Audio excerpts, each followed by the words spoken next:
তারিখ 12ই জানুয়ারি 2025। বরাবর, প্রধান শিক্ষক, রামচন্দ্রপুর আদিবাসী সরকারি প্রাথমিক বিদ্যালয়ে।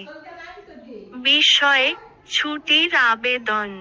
জনাব, সবিনয় বিনীত নিবেদন এই যে, আমি আপনার বিদ্যালয়ের তৃতীয় শ্রেণীর একজন নিয়মিত ছাত্র।